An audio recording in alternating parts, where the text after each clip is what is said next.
नमस्कार, आप देख रहे हैं जगत क्रांति टीवी और मैं हूं आपके साथ अभिषेक। आइए रुक करते हैं खबर की ओर। राजस्थान के पूर्व मुख्यमंत्री और कांग्रेस नेता अशोक गहलोत ने कहा, अचानक हुए सीज फायर को देश नहीं समझ पा रहा है। हमारा इतिहास रहा है कि आजादी के बाद से भारत की सेना ने कमाल किया है।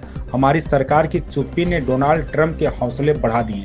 वे कह रहे हैं कि मैं कश्मीर के मुद्दे को हल कर सकता है। किया बातें बहुत अच्छी कही उन्होंने, कुछ वादे भी किए हैं फ्यूचर के लिए कि फ्यूचर में क्या पॉलिसी रहेगी देश की, आतंकवाद को लेके भी, एटॉमिक एनर्जी को या एटॉमिक बम को लेके भी, सब बातें उन्होंने कही, अच्छी बात है। पर जो पूरा देश इंतजार कर रहा था कि जो अचानक सीज फायर हुआ, उसको देश पूरा समझ नहीं पा रहा है, कोई नहीं समझ पा रहे हैं।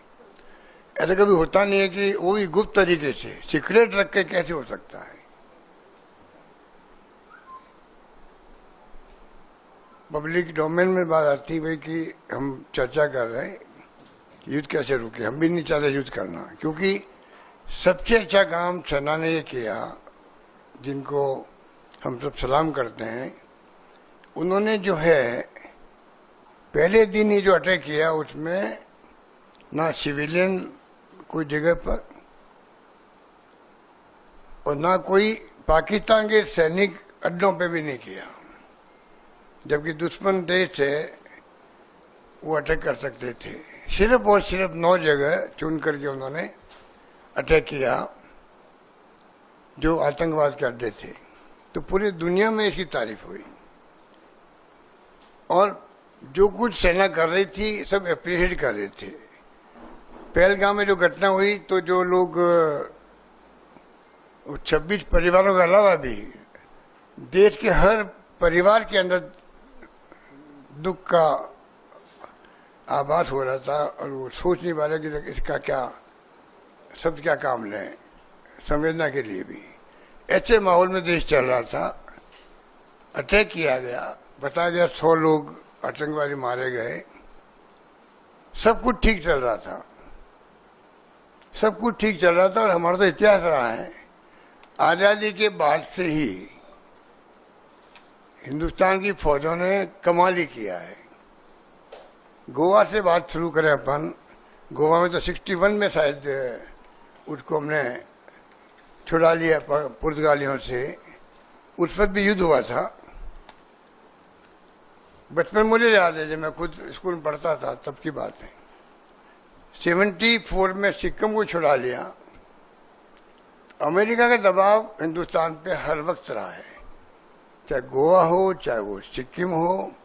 उसके बाद बांग्लादेश का तो 71 का आपको मालूम ही है। बांग्लादेश की घटना को भी हमने उसको, और जो पॉलिसी एनडीए गवर्नमेंट की दबा के रखने की इतिहास को, उसके कारण की नई पीढ़ी तो पता ही नहीं, वो समझ नहीं पाएगी कि हो क्या रहा देश के अंदर। वो उसको गर्व करने की स्थिति नहीं रहेगी उनकी। किस प्रकार 2 टुकड़े कर दिए पाकिस्तान के, 93,000 सैनिकों को, कर्नल जनरल सबको सरेंडर करवा दिया। वो वक्त भी देखा हम लोगों ने। मैं खुद बचपन में गया था 71 के बाद के वक्त में, शरणार्थी शिविर लगे हुए थे वहाँ पर। 1 करोड़ लोग आ गए थे इंडिया के अंदर। तो हम एनजीओ के माध्यम से गए वहाँ सेवा करने के लिए। तो मुझे याद है कि वो दृश्य क्या था वहाँ पर, और किस प्रकार वो बाद में इतनी बड़ी जीत के बाद में उस पर भी अमेरिका का 7वां बेड़ा आ गया था। निक्सन साहब ने भेज दिया, दबाव दिया इंदिरा गांधी पर, झुकी नहीं इंदिरा गांधी, परवाह नहीं करी 7वें बेड़े की। ये भी वक्त था हमारा जब ये सब कुछ हुआ। शिमला समझौता भी हो गया कि हम 2 राष्ट्र के बीच में बात करेंगे, तीसरा राष्ट्र पिक्चर में नहीं आएगा। अभी जो ट्रम्प साहब पिक्चर में आ रहे हैं, वो पता नहीं इनकी कंसर्न से आ रहे हैं सरकार की, या वो अपने हिसाब से आ रहे हैं। वो भी देश के सामने स्पष्ट करना चाहिए प्राइम मिनिस्टर को, एमईए को, कि भाई वो ट्रम्प साहब जो सब कुछ कह रहे हैं आज के टाइम में, उसके भीतर क्या राज है, क्या दबाव है, हम क्यों सुन रहे हैं, स्पष्टीकरण क्यों नहीं दे रहे हम लोग। इसलिए मैं आपको कह रहा था कि सेना के बलबूते पर जो आज तक इतिहास में ये घटनाएं बड़ी बड़ी हुई। अरुणाचल प्रदेश था, चाइना का परवाह नहीं करी, उसको भी हमने स्टेट का दर्जा दे दिया। 65 का वार था, हमने देखा हमारे खुद के शहर में 500 बम गिर गए थे। तो बचपन से देखता रहे 65 का वार, सेना ने जम के लड़ा, लाल बहादुर शास्त्री जी थे उस वक्त में। फिर आपको मालूम है कि किस प्रकार उस पर कुछ लोगों ने विरोध किया उनका। इन्हीं लोगों ने जो आज सत्ता में बैठे हुए हैं। 71 का बार मैंने बता दिया आपको। कारगिल का युद्ध हुआ, वो तो वाजपेयी जी थे, तभी सेना ने कमाल किया। वो बोफोर्स तोप, राजीव गांधी जिंदाबाद के नारे लगाए थे हमारे सैनिक लोग जब तोप चलती थी। तो उसी राजीव गांधी को बदनाम करके उन्होंने, आप सबको मालूम है मीडिया वालों को, कि इनके षड्यंत्र किस प्रकार कामयाब होते हैं। जैसा भी हो गया इनका बाबा रामदेव और अन्ना हजारे जी के नाम से सरकार बदल जाती है, पब्लिक पर्सन बन जाता। तो ये सब कुछ हमने देखा है। जो मैं बात करना चाहता, जब सब कुछ हो रहा है तो ट्रम्प साहब ने कौन सी ठेकेदारी ले रखी है?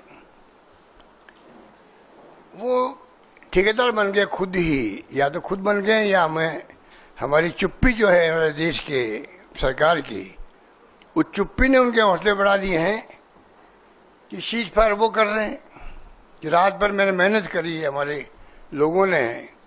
अब मेहनत करने में कौन कौन भागीदार थे, ये बात स्पष्ट होनी चाहिए देश के सामने, कोई स्पष्ट नहीं हुई। अब वो कहते हैं कश्मीर का हल भी मैं कर सकता हूँ, हजारों साल से जो झगड़ा चल रहा है। जबकि 71 वार के बाद में मिस्टर भुट्टो आए थे, इंदिरा जी गई थी शिमला के अंदर, एग्रीमेंट हुआ लिखित के अंदर कि कोई तीसरा मुल्क, इवन यूएन भी पंचायती नहीं करता है। इस खबर में बस इतना ही। बने रहिए जगत क्रांति टीवी के साथ।